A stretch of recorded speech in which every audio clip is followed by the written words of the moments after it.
गौरी सीतानाथ प्रेमानंदे अगवारे हरि हरि बोलो। निताई गौरी सीतानाथ प्रेमानंदे अगवारे हरि हरि बोलो। निताई गौरी सीतानाथ प्रेमानंदे अगवारे हरि हरि बोलो। समवेत भक्तबिंदेर चरणे आमार कोटि कोटि दंडवत प्रणिपात। श्री चैतन्य चैतामृतेर मध्यलीलाय रूप गोस्वामीर प्रति महाप्रभुर जे परम करुणा তাই কয়েকটি সপ্তাহ ধরে আপনাদের কাছে বর্ণনা করছি। মহাপ্রভু প্রয়াগের দশাশ্বমেধ ঘাটে রূপ গোস্বামীকে একান্তে পেয়ে ভক্তিতত্ত্বের কত কথা শোনালেন। শুধু তাই নয়, সেই সঙ্গে কৃপামৃতেন অভিষিষেচ, কৃপারূপ অমৃত দ্বারা তাকে অভিষিক্ত করলেন, যাতে রূপ গোস্বামী পাদ তার মনের অভিলাষ জগতে প্রবর্তন করতে পারেন। শ্রীচৈতন্য মনোভীষ্টং স্থাপিতং যেন ভূতলে সো অয়ং রূপ কদামোচ্ছং দদাতি সপদান্তিকম। প্রেম ভক্তি চন্দ্রিকার গ্রন্থকার নর্তক ঠাকুর একবার রূপানুগ পদ্ধতিতে ভজনের কথা লিখেছেন এই প্রেম ভক্তি চন্দ্রিকায়। যারা এই প্রেম ভক্তি চন্দ্রিকা পড়েছেন তারা দেখবেন রূপ গোস্বামীর প্রদর্শিত পথে তাই প্রথমেই রূপের বর্ণনা করেছেন। শ্রীচৈতন্যের মনের অভিলাষ যিনি পৃথিবীতে স্থাপিত করেছেন, সেই রূপ কবে আমাকে তার চরণের নৈকট্য পদান্তিকম চরণের নৈকট্য দান করবেন। রূপ গোস্বামীর কৃপা নিয়েই নর্তম ঠাকুর প্রেম ভক্তি চন্দ্রিকা রচনা করেছেন। মহাপ্রভুর চারটি দান ভালো করে মনে রাখবেন, চারটি দান মহাপ্রভু। একটি দান তার নাম, 2 নম্বর দান তার প্রেম, 3 নম্বর দান বৃন্দাবন মাধুরীতে প্রবেশ, 4 নম্বর রাধারানীর প্রেম মাধুর্য সীমা জগৎকে দেখা। চৈতন্য চন্দ্রামৃতমে প্রবোধানন্দ সরস্বতী বলছেন, প্রেম নামা অদ্ভুতার্থ কশ্যবা শ্রবণ পথগত। প্রেম কথাটা কোন জনার শ্রবণ পথগত হয়েছিল আমার মহাপ্রভু পূর্বে? কে শুনেছিল যে প্রেম যে পঞ্চম পুরুষার্থ? এটা কে শুনেছিল? কোনো অবতার শোনার নাই, কোনো ভগবান শোনার নাই, কোনো শাস্ত্র শোনার নাই। গৌরহরি প্রথম শোনালেন যে মুক্তি নয়, প্রেমই পঞ্চম পুরুষার্থ। পঞ্চম পুরুষার্থ প্রেম মহাধন। বললেন মুক্তির উপরেও রয়েছে প্রেম। এইটি বেদ গোপ্য কথা। আত্মানং প্রিয়ম ইত্যুপাসিত, সমস্ত বেদের বক্তব্য ভগবান শ্রীহরিকে প্রিয় জ্ঞানে উপাসনা করবে। প্রিয় জ্ঞানে উপাসনা হলে প্রেমের পথে উপাসনা হয়। তাই ভগবানকে প্রিয় জ্ঞানী উপাসনা, প্রেমের পথে উপাসনার কথা বেদ বলেছেন। এ কথা কেউই জানতো না, কেউ বলেন নাই। আমার মহাপ্রভু প্রথম জগৎকে শোনালেন প্রেম নামা অদ্ভুত কশ্যবা শ্রবণ পথগত। কার কর্ণগোচর হয়েছিল এই প্রেম কথাটা? নামনাং মহিম্ন কো বা বেদ্যা, নামের মহিমা কে বা জানতো আমার মহাপ্রভুর আগে? রাম নামও ছিল, কৃষ্ণ নামও ছিল, হরি নামও ছিল। আমরা চৈতন্য ভাগ্য পড়ে দেখবেন, হরিনদী গ্রামের ব্রাহ্মণ বলছেন হরিদাস ঠাকুরকে, তোমরা দিনরাত হরিনাম করছো, একাদশ দিন করবে, গঙ্গা সাংকতিকে করবে, সবসময় তো হরিনাম করছো তোমরা। তাহলে হরিনাম কৃষ্ণনাম ছিল, কিন্তু সবসময় হতো না, কখনো কখনো কোনো উপলক্ষে হতো। তাহলে দেখুন এই নামের মহিমা কে জানতো যদি আবার মহাপ্রভু না আসতেন? বলেন কলিতে নামই একমাত্র সার, এটাই আমার মহাপ্রভুর পরম দান। সমস্ত শাস্ত্র নামকে কলিকালে যজ্ঞ বলেছেন।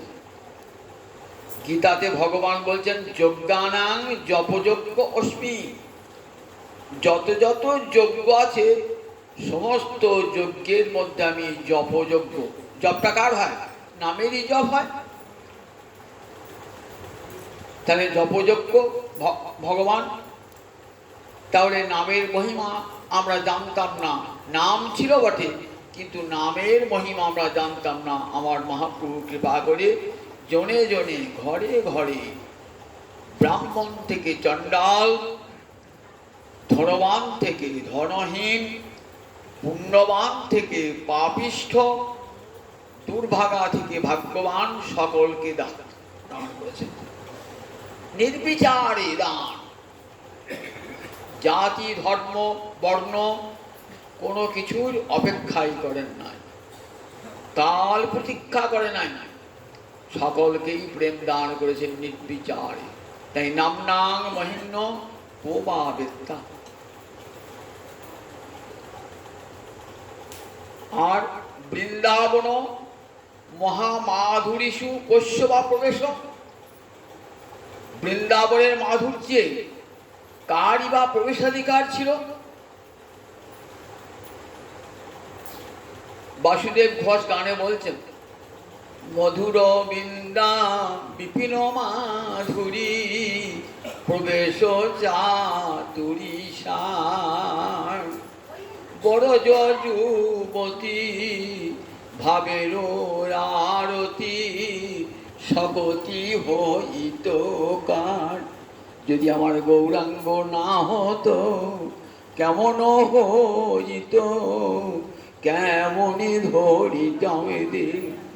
আবার শিরাধার মহিমা রস সিন্ধু সীমা, জগতে জানাত কে। মধুর বৃন্দা বিপিন মাধুরী প্রবেশ চাতুরী সার, বড় যুবতী ভাবের আরতি সকতি হইত কার। যদি গৌর না আসিত, আমার গৌর যদি না আসতেন, তাহলে এই মধুর বৃন্দাবন বিপিন মাধুরীতে কার বা প্রবেশ অধিকার ছিল? ব্রজবাসী ছাড়া। আমার গৌর হরির করুণার দান। তাই মনে রাখবেন, এই যে প্রভেদ ঠাকুর জানিয়েছে কত বড় অবদান। আর শিরাধায়া পরমশ চমৎকার মাধুর্য রসীমাং কো বা জানাতি। আমার রাধা রানীর প্রেম মাধুর্য সীমা এটা জগতে কে জানত? রাধারানীর যে এত মহিমা জগতে কে জানাতো? শাস্ত্রে লেখাই থাকতো, কেউ জানতো না যদি আমার মহাপ্রভু না আসতো। শিরাধার মহিমা রস সিন্ধু সীমা, জগতে জানাতো কে। আমরা জানলাম মহাপ্রভু, জগৎকে জানালেন রাধারানীর প্রেম রস সীমা কত। এক এব গৌশ্চন্দ্র পরম করুণয়া সর্বম আবিষ্কার। একমাত্র এক এব, এব অব্যয়টা দিয়েছেন, একমাত্র গৌর হরি পরম করুণয়া, পরম করুণায় জগৎকে দান করলেন, এই চারটে জিনিস দান করলেন। মনে থাকবে, একটি নাম হরিনাম, নির্বিচারে দান হরিনাম। একসঙ্গে বসে ব্রাহ্মণ চণ্ডাল হরিনাম করছেন, যজ্ঞের আরম্ভে মধ্যে শেষে সর্বত্র হরিনাম। এই নাম দান আমার মহাপ্রভুর নাম। 2 নম্বর দান কি বললেন? প্রেম। বললেন দেখো, নামের মধ্য দিয়ে রাধারানীর প্রেম দান করলেন। নাম সাধন, প্রেম সাধ্য, কিন্তু নাম করতে করতেই এই সাধ্য বস্তু রাধা প্রেম লাভ হয়ে যাবে। মুক্তি কত বড় বলুন দেখি, তার কত সাধন করতে হয়। মুক্তির উপরে প্রেম, এর জন্য কত বড় সাধন দরকার বলুন দেখি। তাই নাম করতে করতে সেই রাধা প্রেম লাভ হয়ে যাবে। আর ব্রজমাধুরীতে প্রবেশ হবে, ব্রজমাধুরীতে প্রবেশ হবে, আর শ্রীরাধার প্রেম মহিমা আমরা জানতে পারব। এই চারটে জিনিস আমার মহাপ্রভুর করুণার দান। এই যে ব্রজবনে প্রবেশ, এই প্রবেশ চাতুরিটা কে শেখালেন? কাকে দিয়ে শেখালেন?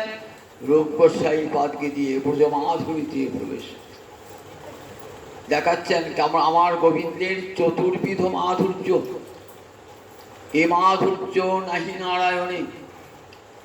কি কি মাধুর্য? চারটে: রূপ মাধুর্য, বেণু মাধুর্য, লীলা মাধুর্য, প্রেম মাধুর্য।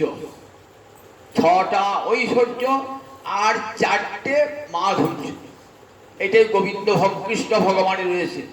6টা ঐশ্বর্য, 4টে মাধুর্য, পরিপূর্ণ রূপে। প্রেম মাধুর্য কেমন ভগবানের দেখুন, প্রেম মাধুর্য সেটাই শোনাচ্ছি এ কথা ধরে। প্রেম, স্নেহ, মান, প্রণয়, রাগ, অনুরাগে পৌঁছে যাব। এই অনুরাগটি কেমন? রূপ গোস্বামী পাঠ তার উজ্জ্বল নির্মণিতে অনুরাগের ব্যাখ্যা দিচ্ছেন। সদানুভূতম অপি যকুর্যান নবম নবম প্রিয় রাগ ভবন নব নব ইতি অনুরাগ পদ্ধতি। সদানুভূতম অপি, প্রিয়জনকে সব সময় দেখছি, তাকে অনুভব করছি, তথাপি যতবার দেখছি ততবার নূতন লাগছে। সদানুভূতমপি নবম নবম, বারবার তাকে অনুভব করে দেখো, বারবার নূতন লাগছে। ভালোবাসা প্রতি মুহূর্তে তিল তিল করে বেড়ে যাচ্ছে। রাগ ভবন নব নব, এর নাম হলো অনুরাগ। রাধারানী এবং ব্রজগোপীরা গোবিন্দকে কতবার দেখছেন তো, কিন্তু ভালোবাসা কমছে না। যত প্রেম তত আস্বাদন, যত আস্বাদন তত প্রেম। ক্ষুধা আর খাদ্য এই দুটো পরস্পরের শত্রু নয়। ক্ষুধা আর খাদ্য, ক্ষুধাকে বিনাশ করে কে? খাদ্য। আর খাদ্যকে বিনাশ করে কে? ক্ষুধা। তার দুজন শত্রু। ক্ষুধা আর খাদ্য পরস্পরের শত্রু। ক্ষুধা খাদ্যকে বিনাশ করে। আমরা সামনে খাদ্য আছে, ক্ষুধা সব শেষ করে দিল। আবার খাদ্যটা আমরা যে ক্ষুধা ছিল তাকে বিনাশ করে দিল। তাহলে ক্ষুধা আর খাদ্য উভয়ের বিনাশ ও কারণ। কিন্তু প্রেম রাজ্যে এর বিপরীত লক্ষণ। প্রেম রাজ্যে দেখে যত ক্ষুধা তত খাদ্য আস্বাদন। যত ক্ষুধা, কোনোদিনই এই প্রেম থামে না, শেষ হয় না। কৃষ্ণ ভালোবেসে ভক্তের কখনো তৃপ্তি হয় না। গোপীর দর্শন হয়ে গেল, বাস, আবার কি আছে? যতবার গৌরহরিকে গোবিন্দকে দর্শন করবেন ততবার মনে হবে নূতন নূতন রূপে দর্শন করবেন। এরই নাম অনুরাগ। এই অনুরাগের কত খেলা, কত ভাবে গোবিন্দ এই অনুরাগ, ব্রজগোপীদের অনুরাগ আস্বাদন করছেন কত রূপে। 2-1টা লীলা কথা শোনাই, তাহলে বুঝতে পারবেন যে রাধা রানীর অনুরাগ তিলে তিলে নূতন হয়, তিলে তিলে নূতন হয়। যমুনার তীরে পুষ্প বনে রাধা রানী পুষ্প চয়ন করছেন, সঙ্গে আছে রাধা রানীর সখীগণ, সবাই সঙ্গে আছে।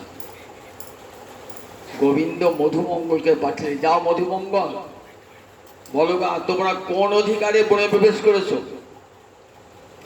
এ বন তো আমার বন, এই বনে ব্রজগোপীদের প্রবেশ অধিকার নাই। মধুমঙ্গল গিয়েছে, এ গোপীগণ তোমরা চলে যাও এই বন থেকে। জানো এই বনটা কার বন? আমার সখা কৃষ্ণের বন। মধুমঙ্গলকে তাড়া করে এসছে সমস্ত ব্রজগোপীগণ। মধুমঙ্গল তো খোঁড়াতে খোঁড়াতে ভয়ে পালিয়েছে। এই যে কৃষ্ণকে বলছি, দেখো সখা, গোপীগণকে তাড়াতে গেলাম, উল্টে গোপীগণে তোমাকে তেড়ে এলো, তুমি চলো। এবার কৃষ্ণ গিয়ে বলছে, শোনো গোপীগণ, এই বনটা কার? ললিতা বলছে বনটা রাধা রানীর। প্রমাণ আছে? বললে হ্যাঁ, পুরাণটা খুলে পড়েছো, রাধা বৃন্দাবনে বনে।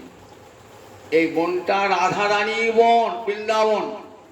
তোমরা কিছুই জানো না, কিছুই জানো না তোমরা। লেখাপড়া শেখো নাই তো? বলো তুমি খুব লেখাপড়া শিখে গরু চড়াচ্ছ, লেখাপড়া শিখেছো, খুব ভালো লেখাপড়া শিখেছো, বলো তো।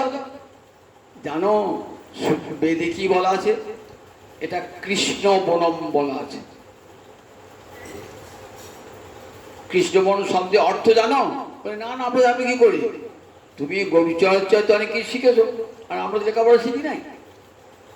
কৃষ্ণ বন মানে কি বলতো? কি তুই বলো আগে, মানে বলো। তা বলছে মানে হচ্ছে কৃষ্ণস্য বনম, কৃষ্ণের বনটা ষষ্ঠী তৎপুরুষ হয়েছে।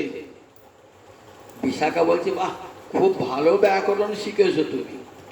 এটা কৃষ্ণস্য বনম, ষষ্ঠী তৎপুরুষ সমাজ। ষষ্ঠী নামটা শুনতে খুব ভালো লাগছে না?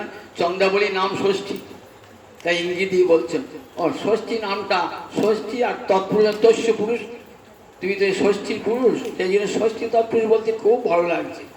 জানো এটা কৃষ্ণ বনমে নয়। কৃষ্ণ বনম শব্দ অর্থ কৃষ্ণস্য বনম নয়। তার কি অর্থ হলো? ভালো করে ব্যাকরণটা পড়ো গা। এটি কর্মধারয় সমাস, কৃষ্ণ বনম। কালো রঙের বন, দেখেছো গাছপালায় কেমন ঘন কালো হয়ে গেছে, তাই এটা কৃষ্ণ বনম। এটা রাধারানীর বন, কৃষ্ণ বর্ণের বন, তাই কৃষ্ণ কৃষ্ণাঙ্গ বন, বনম কর্মধারয় সমাস হবে। তুমি আবার ষষ্ঠী তৎপুরুষ বলছো, ষষ্ঠী ষষ্ঠী যদি ভালো লাগে তাহলে সেখানে যাও, ষষ্ঠী তলায় চলে যাও। এখানে কেন? এমনি রসিকতা হচ্ছে, কত আনন্দ হচ্ছে, রসিকতা অনুরাগ ভরে গোপীগণ যাও রাধা রানী রাধা বৃন্দাবনে বনে। বলছে এটা তো বৃন্দা, জানো এটা বৃন্দাদেবীর বন্ধ। তা বৃন্দাদেবীর বোন, বৃন্দা তো আমাদের সখী। শোনো বৃন্দাকে জিজ্ঞাসা করো। গোবিন্দ বলছে বৃন্দা কার পত্নী হয়? বৃন্দাকে সরিয়ে দিয়েছেন। বৃন্দা তো অস্বীকার করতে পারবে না, বৃন্দা কৃষ্ণের পত্নী, অস্বীকার করতে হবে, বৃন্দাকে সরিয়ে দিলেন। বলেন না না, দেখো বৃন্দা কারণ বৃন্দা, এই বনটা বৃন্দাবনে বন, শোনা রাধারানীর সখী বৃন্দা, সেখানে বৃন্দারই অধিকার, তুমি এই বনে আসবে। এমনি করে কত রঙ্গ রস হচ্ছে। আবার একদিন বৃন্দাবনে গিয়ে রাধারানী পুষ্পচয়ন করছেন, লবঙ্গলতা ফুল, ফুলে তুলছে রাধারানী। গাছের ডালটা একটু উঁচুতে আছে, রাধারানী অনেক উঁচুতে ফুলটা তুলছে। গোবিন্দ এসেছেন সখাগণের সঙ্গে।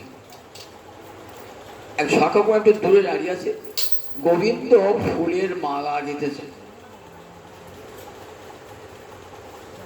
রাধারানী কণ্ঠে পড়াবেন বলে ফুলের মুকুট তৈরি করেছেন, ফুলের বালা তৈরি করেছেন, নানা রকম ফুলের অলঙ্কার। গিয়ে বলছে রাধারানী, তোমার জন্য আমি ফুলের অলঙ্কার তৈরি করেছি, নেবে না? রাধারানী বলছে দাও। রাধারানী আঁচলটা পেতেছেন। রাধারানী যে আঁচলটি পেতেছেন না, ফুলের অলঙ্কার দিয়ে দিতে কোন ফাঁকে হাতের মোহন বাঁশিটাও পড়ে গিয়েছে। কেন পড়ে গেল? রাধারানী যখন ফুল তুলছেন না, রাধারানী দুটি বাহু দর্শন করে এমন কৃষ্ণ বিমোহিত,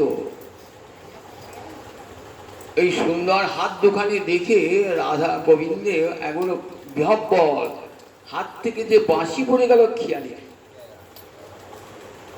কিছুক্ষণ বাদে ভাবছেন ওর বাঁশিটা কোথায় গেল, বাঁশিটা কোথায় গেল। রাধারানী বাঁশিটি আঁচলে ভরে মুচকি হেসে চলে গেলেন সখী সমাজে। ইঙ্গিত বুঝিয়া নাগরও আসিয়া ধরিল রায়েরও করে। বুঝতে পেরেছেন রাধারানী আমার বাঁশিটা চুরি করেছে।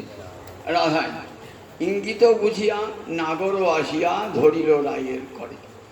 ইঙ্গিতটা এমনভাবে রাধারানী গেলেন, মুচকি হাসতে হাসতে গোবিন্দ বললেন রাধারানী চুরি করেছে। রাধারানীকে রাধা আমার বাঁশি দাও। রাধারানী তখন কি বলছেন, ধ্বনি কহে কান পর অবধান, মুরলী ললিতার সাথে। হয়তো ললিতার কাছে মুরলী আছে, আমার কাছে মুরলী নাই, ললিতার কাছে মুরলী আছে। রাধারানীর কাছ থেকে ললিতার কাছে যাচ্ছে। ললিতা জানিয়া কহে ঠাইয়া মুরলী বিশাখা খায়। আমার কাছে মুরলী নাই, ললিতা বিশাখার কাছে মুরলী। রাধারানীর কাছে পেলেন না, ললিতার কাছে গেলেন, ললিতা বলি বিশাখার কাছে দাও, বিশাখা আমার মুরলী দাও। তখন বিশাখা কি বলছেন দেখো, তখন বিশাখা বলছেন যে দেখো তোমারও মুরলী দেখুনি এই বেলি চম্পক লতিকার হাতে। এখন দেখলাম ওই তোমার মুরলীটা চম্পক লতিকার হাতে। চম্পক লতার কাছে গিয়েছেন, চম্পক লতা বলছেন যে দেখো তুঙ্গবিদ্যা বাঁশিটা নিয়ে ইন্দুলেখাকে দিয়ে কোথায় চলে গেল।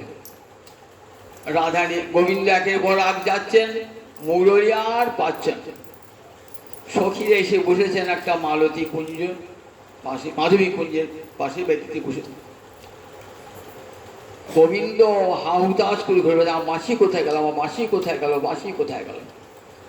শোনো নাগর, একটা বাঁশি ওই তরল বাঁশের বাঁশি ওর কত দাম, ওটা কোনো দাম আছে নাকি? আমার কাছে বলবো, আমি তোমাকে অনেক বাঁশি দিতে বলবো, একটা বাঁশি দিয়ে কি হবে? বাঁশি আর খুঁজে পাচ্ছেন না। ললিতা বিশাখা সব হাসাহাসি করছেন, বাঁশিটা আর দিচ্ছেন না। তখন পদকর্তা শশীশেখর ইঙ্গিতে জানিয়া কি করলেন, বাঁশিটি এনে দিলেন। বললেন ইঙ্গিতে শোনালেন বাঁশিটি আছে রাধারানীর কাছে, ইঙ্গিতে আনে। তখন রাধারানীর কাছে বলেছেন রাধারানী আমাকে বাঁশিটা দাও ফিরিয়ে। দেখো কানু কহে ধ্বনি, দেখো যতদিন জিয়ব এই নাগর কান ততদিন গাওব তুহারি নাম।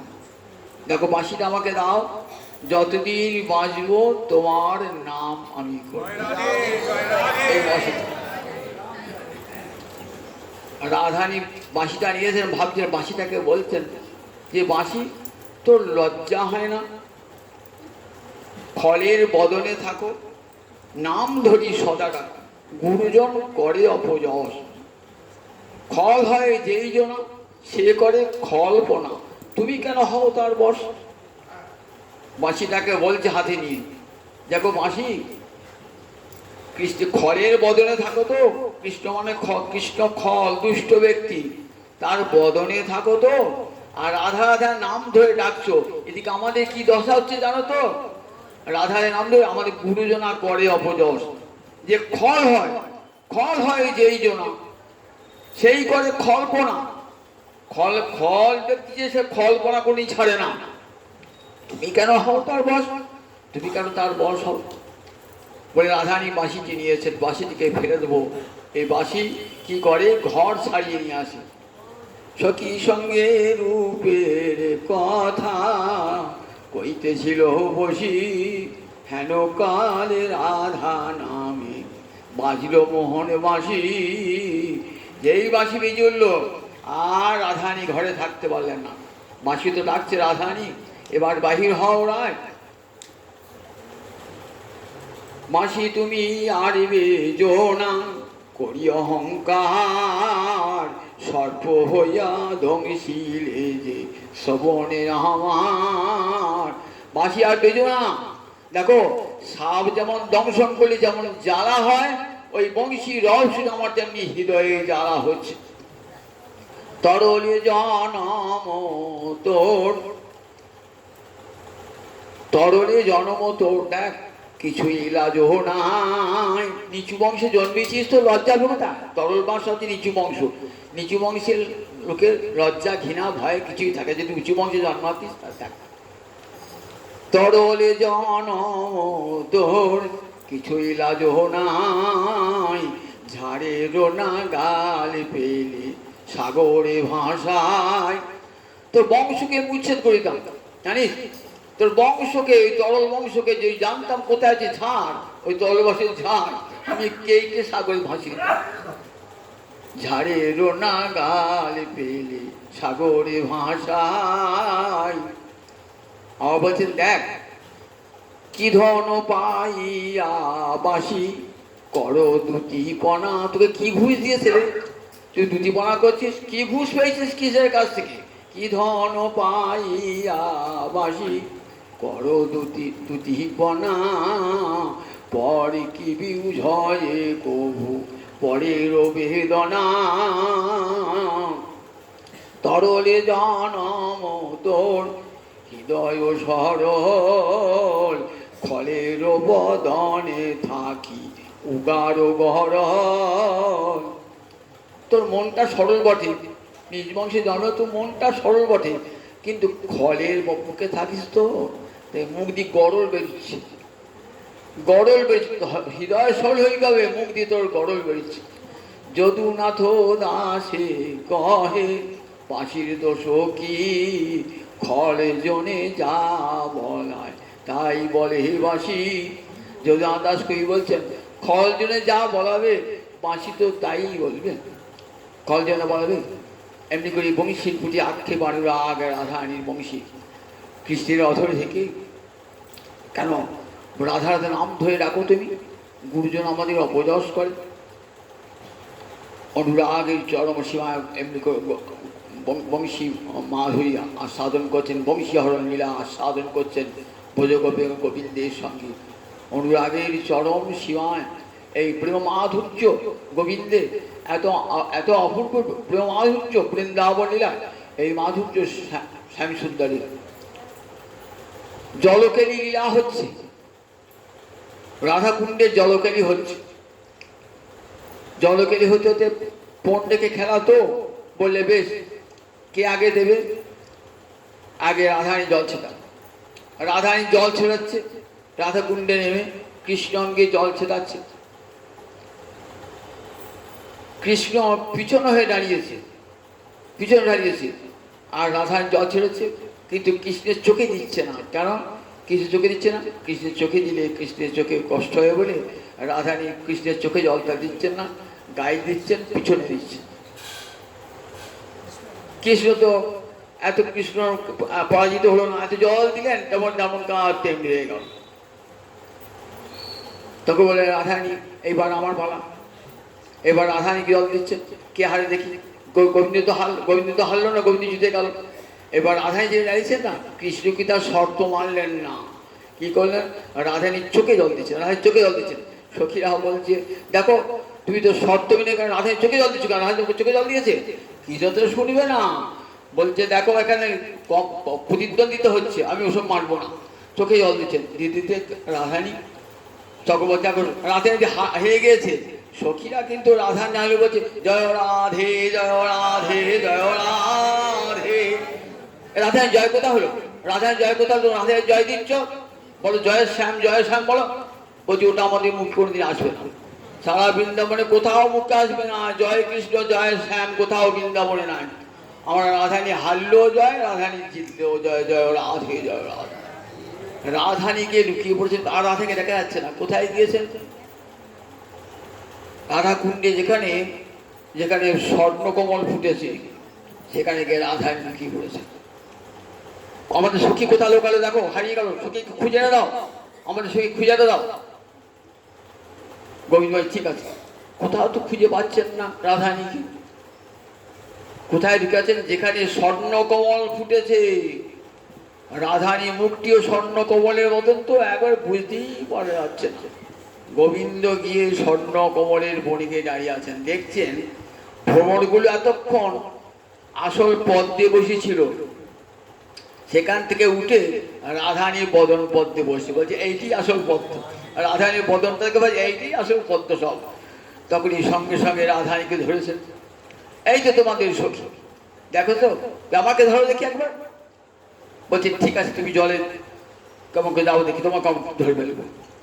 তখন সমস্ত সখীরা এমন করে দুটি বেষ্টন তৈরি করেছেন না, সব ললিতা বেশি দেখবি কোনো মতেই ফাঁক দিয়ে যেন বেরোতে না পারে, এমন করে ঘিরে ধর। সখীরা দুটো বেষ্টন করে ঘিরে ধরেছে গোবিন্দকে, যাতে গোবিন্দ পালাতে না পারে। গোবিন্দ কোন ফাঁকে বেরিয়ে চলে এসছে, সখীরা বলছে কই রে, কোথায় গেল গোবিন্দ, কোথায় গোবিন্দ? আর গোবিন্দকে পাচ্ছেন না। গোবিন্দ খোঁজো, খুঁজতে খুঁজতে দেখছেন এক জায়গায় নীল কমল ফুটেছে। গোবিন্দ সেখানে গোবিন্দ বদনখানায় নীল কমলের মতো, গোবিন্দ সেখানে নীল কমলের বনে ঢুকে পড়েছে। নীল কমলের বনে দেখছেন বানরগুলো কি করছে, বানরগুলো উকি মারছে গোবিন্দকে দর্শন করবার জন্যে। সঙ্গে সঙ্গে সখীগণকে গোবিন্দকে ধরে ফেলে। এমনি করে বৃন্দাবনে, বৃন্দাবনে জলকেলি, বৃন্দাবনে পাশা খেলা, কত কি বৃন্দাবনের প্রেম মাধুর্য এমনি করে আস্বাদ হচ্ছে অনুরাগেতে। যতবার দেখছেন ততবার নূতন নূতন খেলা, সেই অনুরাগ ও বাখানিতে তিলে তিলে নূতন হয়। কতবার নূতন নূতন খেলা, নূতন নূতন আস্বাদন হচ্ছে, গোবিন্দকে কত রূপে আস্বাদন করছেন ব্রজগোপীরা। এই অনুরাগ যখন একটু বেড়ে যায় তখন তার কি নাম হয় বলছেন, তখন তার নাম হয় ভাব।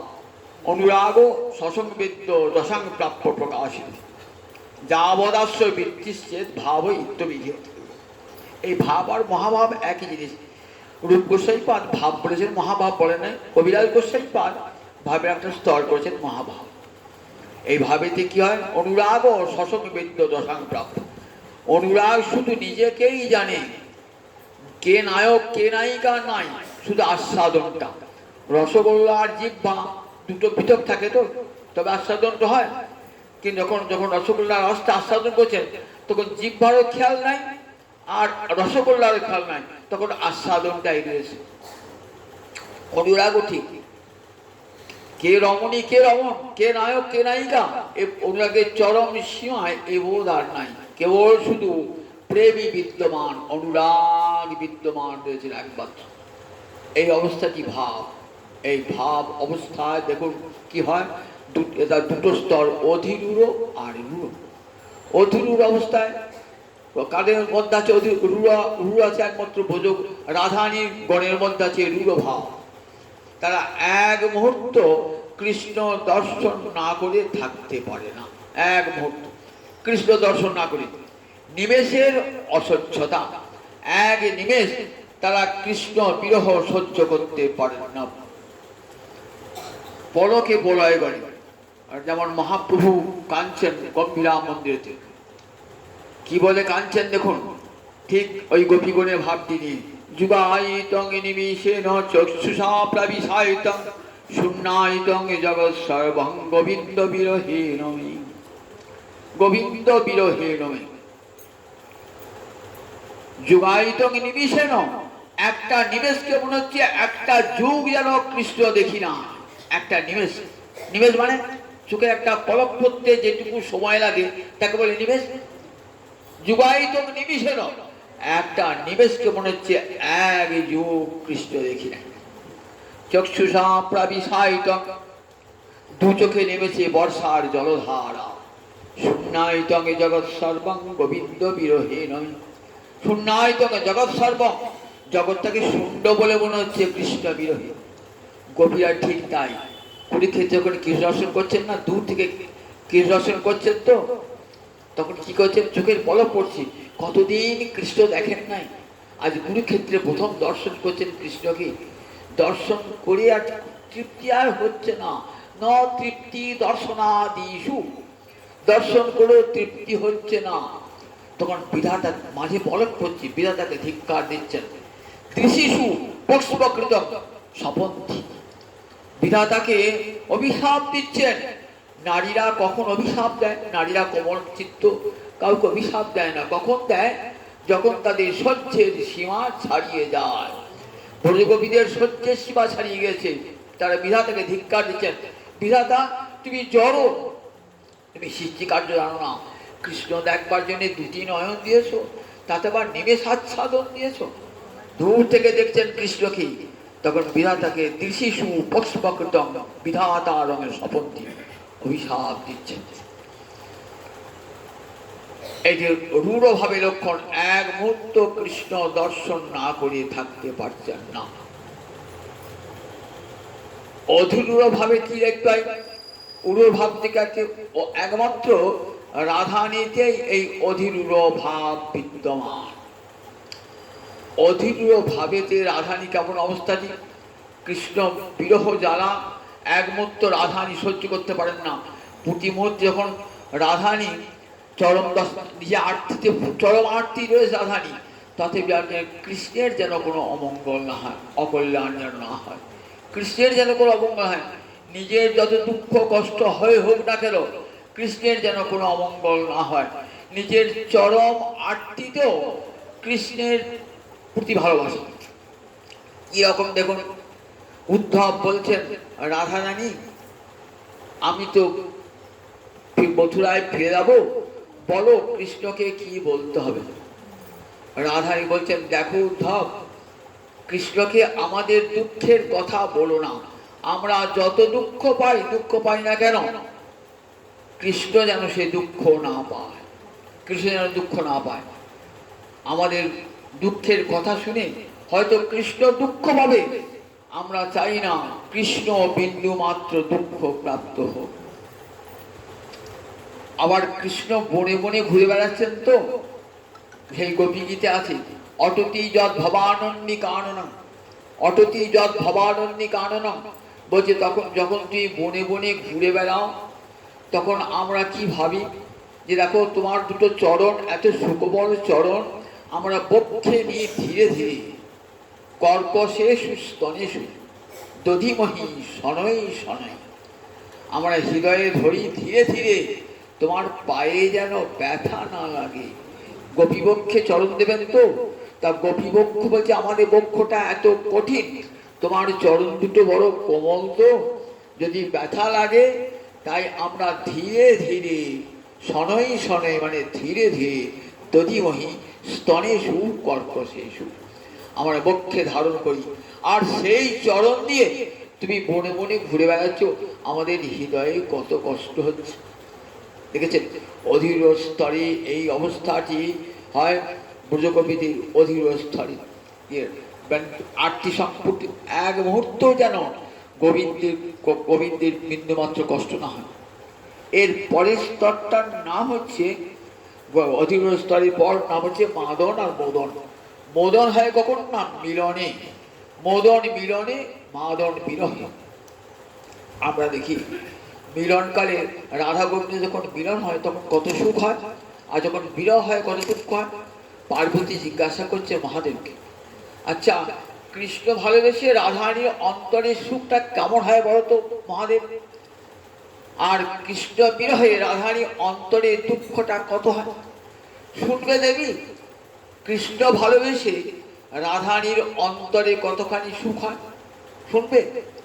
বলছে দেখো, অনন্ত কোটি ব্রহ্মাণ্ডের অনন্ত কোটি মানুষের যত সুখ আছে, ভূত ভবিষ্যৎ বর্তমানকালের যত সুখ আছে, সেই সুখগুলিকে এক জায়গায় করো, আর রাধারানীর সুখটা এক জায়গায় করো।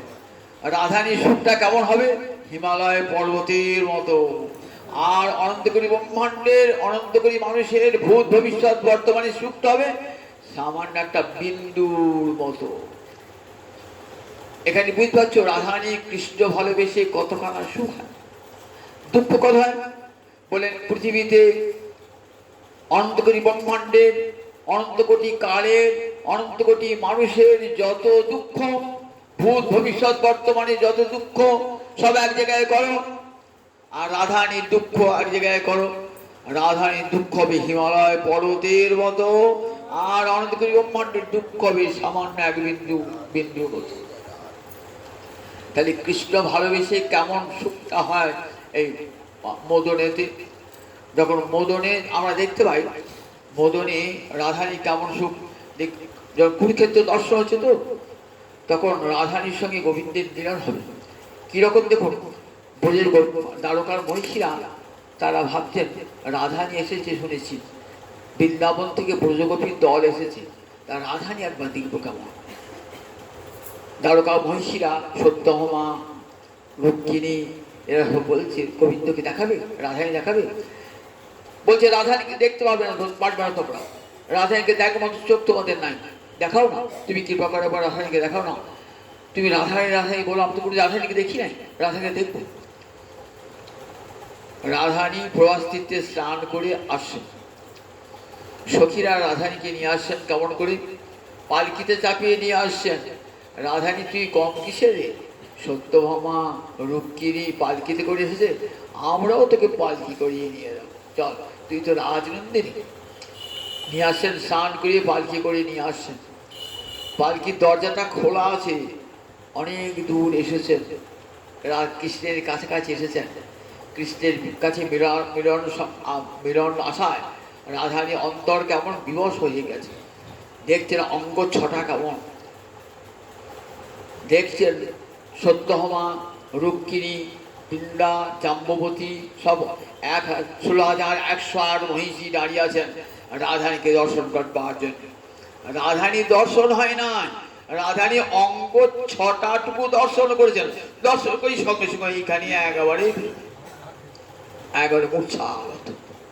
16,108 মহিষী, আর রাধারানীর রূপ দেখবার ক্ষমতা হলো না, রাধারানীর অঙ্গ দুটিতে ওইখানে মূর্ছিত হয়ে পড়ল। সখী বলছে দেখ রাধারানী, তোর রূপের ছটাতেই দেখ, রূপের ছটাতেই 16,108 মহিষী দেখ এইখানে মূর্ছিত হয়ে পড়ে। রাধারানীর রূপের অহংকার নাই তো, আমি তোমারও গরবে গরবিনী হাম রূপসী তোমারও রূপী। যে রূপ গোবিন্দকে টলিয়ে দেয়, পুরুষোত্তম গোবিন্দকে, সেই রূপের মহিমা আবার বলতে, কিন্তু বিন্দুমাত্র অহংকার নাই রাধারানী, সেই রূপের অহংকার নাই। এত রূপ হয়েও রূপের অহংকার নাই। তোমারে গরবে গরবিনী হাম রূপসী তোমারও রূপী, তোমার রূপেই তো আমি রূপসী। বললেন নামা, পালকি নামা। পালকি নামিয়েছেন। রাধারানী কি করছেন, বলছেন পদ্মপাতায় করে জল নিয়ে, সখীরা সব পদ্মপাতাকে জল নিয়ে আসেন। তখন রুক্মিণী সত্যভামা সবারই মুখে জল সিঞ্চন করছেন, তাদের মূর্ছা ভাঙাচ্ছেন। বলে দেখো রাধারানীর যেমন রূপ তেমনি তার গুণ। রাধারানীর যেমন রূপ, রূপে যেমন সরস্বতী, গুণও তেমনি লক্ষ্মী, দুটোই আছে। তাই কৃষ্ণ মনোহরণ করেছেন। দেখো সোজা কথা, জগতে যা লক্ষ্মীও পারেন নাই সেটা করেছেন রাধারানী। লক্ষ্মী রূপ দেখবার জন্য নারদ কদি পাগল হয়েছেন ভার নাই। লক্ষ্মী যখন উঠেছেন, মালাটি ধরেছেন সবাইকে দেওয়ার জন্য, সব দেবতারা এগিয়ে গেছে কর কণ্ঠে। লক্ষ্মী খুঁজে বেড়াচ্ছেন কার কণ্ঠে মালা দেবো, গোবিন্দকে খুঁজে খুঁজে বেড়াচ্ছেন গোবিন্দ কণ্ঠে মালা দেওয়ার জন্য। রাধারানীকে একবার দর্শন করবার জন্য গোবিন্দ কত রূপ ধারণ করেছেন, কখনো যোগিনী, কখনো মারিনী, কখনো নাপিতানি, কত বেশ ধারণ করেছেন। কেন? এক মুহূর্ত, এক পলক যেন রাধারানীকে দেখতে পায়। এখানেই বোঝা যায় রাধারানী রূপের কেমন রূপ, যা পুরুষোত্তম গোবিন্দকে টলিয়ে দিয়েছে রাধারানী যে রূপ। তাই সেই রূপ নিয়ে তোমার গৌরাঙ্গ হরি এসেছেন। গৌরাঙ্গ হরি কৃষ্ণের যতই রূপ শুনো সনাতন, যে রূপের এক কণ ডুবায় সব ত্রিভুবন, সর্বপ্রাণী করে আকর্ষণ। কৃষ্ণ রূপের এত সীমা নাই, কৃষ্ণ রূপের সীমা নাই, প্রতি মুহূর্তে রূপ নবনবায়মান। গোবিন্দের রূপ প্রতি মুহূর্তে এত রূপ, সেই রূপ দিয়ে দর্শন করে গোবিন্দ কি রাধারানী কি বলে, রূপে লাগে আঁখি ঝুড়ে গুণে মনোহর, প্রতি অঙ্গ লাগি কাঁদে প্রতি অঙ্গ মোর। গোবিন্দ রূপের কথা একবার যদি রাধারানী মনে হয়, রাধারানী চিত্ত বিহ্বল হয়ে ওঠে। এত রূপ গোবিন্দের কি দেখা দেয়, তখন রাধারানী অন্তরে পুলক দেখা দেয়। মনে মনে চিন্তা করে, দেখে নাই, মনে মনে চিন্তা করে, গুরু গরবিত মাঝে যদি থাকি সখী সঙ্গে, পুলকে পুরয়ে অঙ্গ শ্যাম পর সঙ্গে। জানিস, আমি যখন গুরুজনার মধ্যে বসে থাকি না, তখন যদি কেউ একবার শ্যামের নামটা করে না, আমার কি হয়, পুলকে পুরয়ে অঙ্গ শ্যাম পর সঙ্গে। শ্যামের নাম শুনলি আমার অঙ্গে পুলক দেখা দেয়। দেখেছেন তো এই মদন ভাবের এই লক্ষণ, অঙ্গে পুলক দেখা দিচ্ছে। মনে মনে কৃষ্ণ দর্শন করি, পুলক ঢাকিতে করি কত পরকার, নয়নের জল মোর বহে অনিবার। পুলকটা ঢাকবার জন্য আমি চেষ্টা করি, আমার আমার নীল বসন্তী ঢাকবার চেষ্টা করি, কিন্তু ঢাকলে কি হবে, নয়নে বহে জল অনিবার। আমার দুটি নয়ন দিয়ে জল বার হয়ে যায়। অষ্টসাত্ত্বিক বিকার, অশ্রু শ্বেত কম্প বর্ণ পুলক, নাম স্মরণে অষ্টসাত্ত্বিক বিকার দেখা দেয়। এই অধীনুরা ভাবি রাধানী অষ্টসাত্ত্বিক বিকার। কৃষ্ণ নাম পরসঙ্গে, কৃষ্ণ নাম পরসঙ্গে। সই কেবা শুনাইল শ্যামনাম, সই কেবা শুনাইল শ্যামনাম। বলছে দেখো, এই বৃন্দাবনেতে এতদিন আছি, এমন শ্যাম নাম তো শুনি। কারেরও ভিতর দিয়া মরমে পশিল গো, আকুল করিল মোহরে প্রাণ। প্রাণ আকুল করে তোলে। আমরা তো কৃষ্ণ নাম শুনি, আমাদের প্রাণ আকুল হয় নাকি? শ্যাম নাম শুনে কোনো প্রাণ আকুল হয় না। রাধানী প্রাণ আকুল করিল মোর প্রাণ, কিবা শুনাইল শ্যাম নাম। নামটা শুনেছেন, নামটা শুনে আত্মদান। কোথাও শুনেছেন পৃথিবীতে জগতে কোন নায়িকা নায়কের নাম শুনে আত্মদান করেছেন? নায়ককে দেখলেন না, কানা না খোড়া কিছুই দেখলেন না, মানুষ না হাতি না ঘোড়া দেখলেন না, ভালো বুঝতে পেরেছেন? একটা হাতির নামও তো শ্যাম হইতে পারে। রাধানী কেমন দেখুন, কেমন কেবা শোনাইল শ্যাম নাম, কানের ভিতরে দিয়া মরমে পশিল গো, আকুল করিল মোর প্রাণ। শ্যাম নাম তার মজ্জায় মজ্জায়, অস্থিতে অস্থিতে শ্যাম নাম, শ্যাম শ্যাম শ্যাম শ্যাম শ্যাম নাম। তাই ও শ্যাম নাম শুনি অন্তর কেমন কেঁদে উঠছে, আকুল করিল মোর প্রাণ। শ্যাম নামে আমার প্রাণ আকুল হয়ে উঠছে। শ্যাম নামে না জানি কতে গো মধু শ্যাম নামে আছে, বদন ছাড়িতে নাহি পারি। না জানি কত মধু শ্যাম নামে আছে গো, বদন ছাড়িতে নাহি পারি। শ্যাম নামে কি মধু আছে যে আমার বদন ছাড়তে পারে না, এক মুহূর্ত আমি ছাড়তে পারি না।